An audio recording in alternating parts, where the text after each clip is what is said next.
Chez les chauffeurs de bus de l'île de Cayenne, après les négociations qui ont duré jusqu'à 22 h hier soir, grévistes et direction se sont retrouvés ce matin à la communauté d'agglomération du centre littoral pour relire le protocole d'accord. La réunion s'est déroulée dans une ambiance plutôt cordiale et les différentes parties ont trouvé un consensus pour mettre fin à cette grève qui dure depuis le 14 septembre dernier.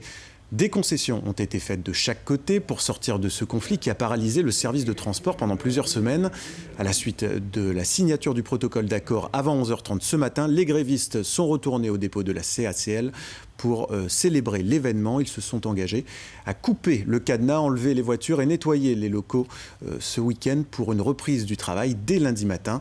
Une bonne nouvelle pour les usagers qui étaient jusqu'alors obligés de trouver des moyens alternatifs pour se déplacer sur l'île de Cayenne. France Montauban et Clotilde Séraphin ont interrogé Carla Balthus, directrice de la CEMOP Aglobus, et Serge Banis, secrétaire général UTG Aglobus.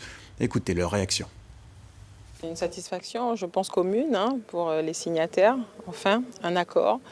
Et enfin, la reprise des services dès la semaine prochaine. La grève a duré, ça a été compliqué, difficile, mais je pense qu'on a toujours été fidèles à ce qu'on a dit, c'est-à-dire que les agents vont bien avoir leurs acquis.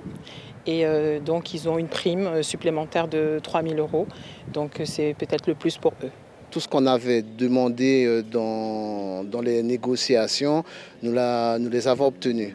Donc nous avons négocié hier soir avec la CEMOP, avec la CACL, et nous avons obtenu tout ce qu'on avait demandé. Les contrats, la retraite, la prime. Ce week-end sera pour nettoyer le site, pour remettre en conformité tout ce qui n'est pas normal.